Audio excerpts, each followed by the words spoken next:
Thank you. Thank you, everybody, for joining us once again. We have, I think, what's exciting shifts that we're going to take so that we can be sort of maximizing all of our strengths as a network, which we'll talk about briefly, but we'll start giving you just some updates of what we've been seeing over the week and some of the needs we've heard. And then we'll talk more about like how we're going to shift at least some of the work or the way in which we're going to do this work. But I'll pass it to Saray to start off with the updates from the week. Thank you. Hello, everyone. Thank you for joining us again for another Friday. As Jackie mentioned, we will be doing some shifting this meeting. However, I just want to give you all some quick updates. We have been meeting with community members since our last meeting, specifically in the county with the Department of Health. We've also met with folks with the PCYF Coalition, and have gotten some more updates just on the ground. So I want to share those. But before we go into that, want to remind you all to continue to use our landing page as well as the needs and assessment document. These documents were created in response to obviously the fires, as well as trying to create a coordinated effort to match the needs with the resources that our network and you all are providing. So some of the feedback that we've gotten from our needs and resource assessment is that people are grateful that it exists, but wanting to make sure that it's filled out with fidelity. So there's lots of tabs on that sheet. So make sure as you all are filling those out, whether you're filling it out from your needs or the resources that you have to offer, make sure you're adding all the important information, like the quantities, how much you all have to offer, where you're located, as well as the needs, as your resources become, as you have more resources or less resources, just keep us updated on what you all have so that folks who are in need can continue to get the resources. As I mentioned, we were able to meet with the County Department of Health as well this week, and some of the things that came out of that conversation were that they're in a phase, right? They're in multiple phases, the way that they're looking at their work. Right now, the phase is of cleaning up a lot of the locations. And then that next phase is looking like replacing what has been destroyed. Some of that cleanup is also specifically focused on air purifiers. They're in need of bleach and gloves and shovels, vacuums with HEPA filters. Again, the main focus for them is just cleaning up. And then in that next phase, they will be looking into replacing all those items at their centers. So the toys, sand, the playground equipment as well. Someone is, maybe.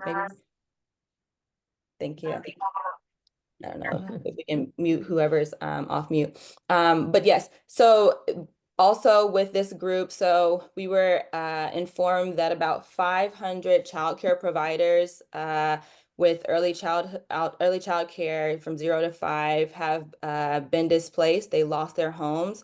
And that also means that they've lost their facility. So they're going through a process right now of identifying who wants to continue to be in business, and of those who do want to continue to be in business, how they can relocate or co-locate with existing organizations. So if you are an organization that has the space or are looking for additional support and can employ folks, then please reach out to Jackie or myself and we can connect you with the early childhood education folks from the Department of Health to support those 500 providers who have lost their facilities. Again, that's if you're interested in supporting with co-location for those 500 providers. We've also were able to attend the Partnerships for Children, Youth, and Families Coalition, the PCYF meeting on Wednesday. They have weekly meetings. This is a group full of Pasadena Altadena, folks who have been impacted highly by the fires. They meet regularly, and they're mentioning that they have a huge need for case managers as well as drivers, and supplies as well. So if you're interested in those meetings, we'll do a share out to have more information about their meetings and our recap for this email, but for this meeting, excuse me. But just want to make note that they are meeting weekly, and the needs for them again are case managers. So if you have staff who are willing to support with that, as well as drivers or have additional supplies, please reach out to that group. And again, we can connect you with them. I would say you could let Saray and I know if that's something also we can connect you directly with them. Yeah. Mhm. Yeah.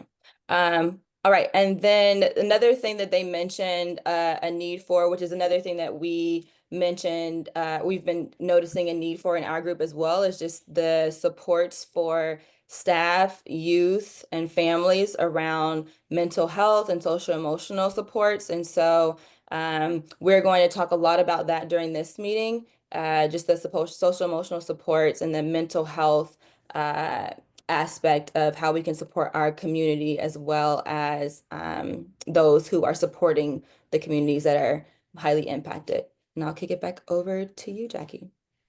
Great. Thank you. Thank you. So we're trying to stay on the ground, as you can tell. And as things come up, we can definitely communicate with the group. But for the purpose of the network, and where ExpandLA's real big lens is that we want to be able to go to funders and take what we have the strength in the network to do and get some opportunities funded, right? And we want to be able to be seen, or nonprofit youth providers to be seen as part of crisis response at the level of the county and the cities, so that they look to us automatically, that when they're talking about crisis response, that we're always integrated into these crisis response. So the two ways we want to do that, and I think maybe we have another slide for this. Yeah, thank you. So the first piece, we've heard a lot about, of course, staff needing support with mental health, as well as youth always. So one bucket, so to speak, is that we want to create or have a committee from this group and others that create a framework that will provide trainers around SEL capacity, so that staff can have the capacity to work with the youth in a crisis or trauma. So in this crisis and beyond, of course, because this has always been a need, in that framework, it would also contain actual supports like wellness for staff directly, right? So we have to care for those doing the work, and then also build the capacity of those doing the work. So that's what this framework would be. And we want to have a committee of people with the interest and the skills and I'll introduce Julia in a moment, but Julia from KidGrit, who does this work, has been doing this work on a national level, has done it through COVID, started leading this group last week. But that's one of the goals of today, so that we can start a committee, create a framework, and get this funded, so that this is not, we can use it, yes, for this direct crisis, but then it's also a long-term framework that we can use and have support in the sense of funding for. And then the second piece is we've been doing work in Sella and the Antelope Valley. We've created this youth hub model and process where community and youth are basically giving input to a network of providers or an ecosystem, where there's a coordinated effort in specific targeted communities. So we want to look at if there's an opportunity here to create this youth hub model or this ecosystem in the Pasadena, Altadena area, so that we also have that on the ground, because that's also something we're looking to get funded as well. So we're looking at sort of the systems change work in this. So with that, I think I'm going to introduce, we'll take each one of these pieces at a time, and then we can have some sort of questions, and then we're going to have breakout rooms for each of these to get into even more details. But first, Julia from KidGrit, I can't say enough about Julia. She's been a great partner to ExpandLA and has, like I said, been doing this work on a national level around social emotional learning. So I'm just going to pass it to Julia to give a little more details about what the goals are and what's going to happen in today's breakout room. Thanks, Jackie. Hello, everyone. Glad to see you here. I'm honored, humbled, and, in awe of the way that Los Angeles is coming together right now. There's so much great work happening. And I wanted to be a part of this because it is our wheelhouse and it matters to our company, and really the state of humanity on how we're helping and supporting families, staff, and students. So we're going to break out into these groups, and we're going to be looking for folks who have experience in everything from facilitation, everything from certified mental health specialists, to really, we're going to take a survey. Then we're going to work together in this committee to create a framework that can be a kind of train the trainer model for boots on the ground staff right now who are working, and also how we are taking care of ourselves and our staff. So it is a two-part kind of charge that we have, and we're going to start by having the conversation about a survey and what a framework looks like. So if you are feeling excited and you have these resources to provide in your organization, please come to the breakout room so that we can start to build something really incredible that's going to support the folks who have been impacted. Thank you, Julia. I want to open the floor just briefly enough. If anybody has clarifying questions, just to make your decision, like if you want to go into that breakout room, because there's going to be more in-depth conversation once you're in it. But does anybody have that type of a question, like a clarifying question from me or Julia? Oh, that's a good sign. Maybe we were clear. Okay, so hopefully we have some interest for that group. And then we have the second group, which I don't even have enough words also to introduce my teammate, Anna Ortega, who's our Youth Hub coordinator, who's been doing this work in Sela and the Antelope Valley and establishing committees and a process for this to actually lift off the ground. So I'm going to let Anna describe a little bit about what the Youth Hub model is. Hello, everyone. My name is Ana Ortega, as Jackie mentioned, and Jackie had mentioned earlier that in the past year we have been working really closely in the communities of Southeast Los Angeles, Sela, or the Antelope Valley, to really kick off and pilot this youth hub model. So in the visual, you'll see it, but the way it's connected to what's going on right now, I'll say, is that the core to this model is coordinated youth serving networks, organizations, right? It's this ecosystem, it's this network. And as Jackie mentioned, it's really important that moving forward, youth serving organizations are seen as part of response, right? So this youth hub model, essentially the work that we've been doing in these communities is really getting community input and youth voice to tell us what they would like to see in this ecosystem. We've been working really closely with different youth serving nonprofits, and it's its own process within itself. If you see the outer map, that's like um kind of like the process. We build trust in the community. We want youth to be involved. We're creating a youth leader cohort that will be informing this model, and the nonprofit leaders are also there, and they'll be working in true youth adult partnerships to inform what this ecosystem and network looks like. So this is work that we had already been doing before, but the reason why we felt it was important to bring this up is because even right now in this room, right, folks are working together or want to coordinate and, support the youth that were impacted and really address all the different needs that they have.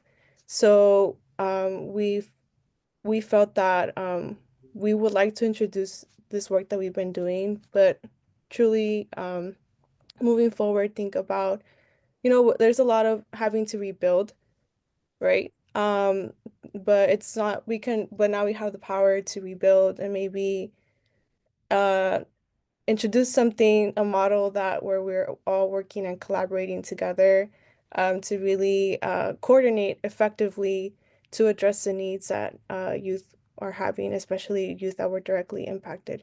So that is the conversation. We're just gonna dive, I guess, a bit more deeper in the model. If folks have any questions or any thoughts or any feedback, but also if any folks would be interested in really being a part of a committee that wants to be a part of advocating for well, number one, how do we create the committee? Would this vision look like? And eventually, I don't know, Jackie, there's something else you wanted to add? I might have, Yeah, I mean, essentially, as a, I don't know if it's obvious or not, but yeah, that each community looks different. So this one will be specific to this community and at this time, and it'll be obviously ever evolving. But the model itself is something when we envision it being funded for more resources in the community, also funded for an anchor organization to be the convener of this youth hub network, and youth leaders getting funded to be the youth leadership group of the youth hubs. So that's sort of the model. And yeah, as Anna said, the breakout room will be discussing like people's feedback, interest in being a part of this process, specifically in this community. I mean, our eventual goal is to actually get it funded and have them all over LA County. Because imagine if these are all over the LA County, like what the needs that can be met by youth, but also any crisis that comes up, that every community already has a coordinated network to have these responses. So sort of laying the groundwork, but I'll throw out the same question I did for the first breakout. Does anybody have any clarifying questions that might help you make a decision whether or not you would want to go into this breakout room on the youth hubs?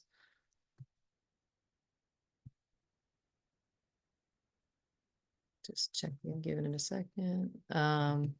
I'd like to ask a question, Debbie from SRD Straightening Reins. We specifically, our mission is mental health for youth. So we kind of fit in both of these.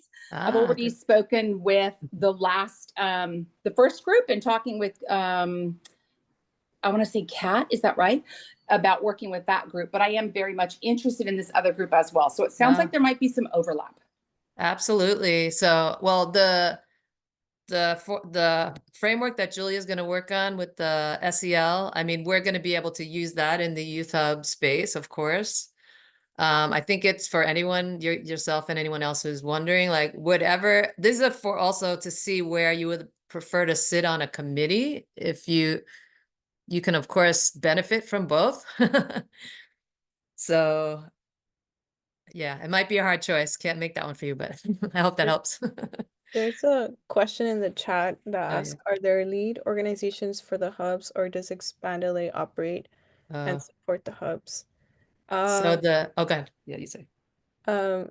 Basically, our role that we always see is we're more of the facilitators and the coordinators of the organizations, but that's been in SELA and the AV. I think in this specific situation, it's unique where there's already organizations that are coordinating, amongst each other. So the idea is that the committee will form, but out of that committee, a local-based organization that's rooted in the community is going to become the anchor organization that coordinates and supports the other organizations that are in the youth hub.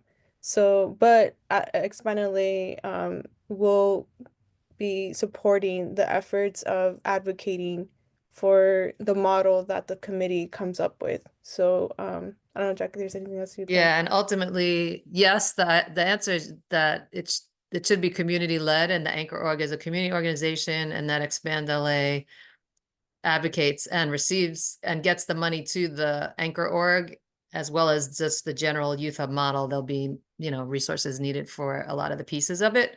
But yes, we want to get funding for an organization in the community to lead the efforts. I hope that answers. Yeah. Yes, similar to first five, best start. Yeah. Does anyone else have clarifying questions about making a decision? And not that you have to go in either. If you don't have to choose a breakout room, this is what we're gonna work on today. And if you don't have an interest in either of those sort of committees or just want to give feedback in either of those spaces, that's 100% fine. We are going to step back from these weekly Friday meetings for the moment and reassess to see what comes out of today's committees. And we're also looking to partner with groups that are in Pasadena and Altadena. So that'll be TBA as far as where the larger meetings will continue.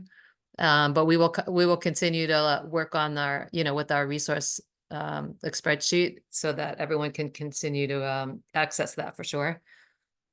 So I think if no one else had any questions, didn't sound like it, you can decide which rooms you like to go in. Again, the mental health SEL, which is breakout room 1.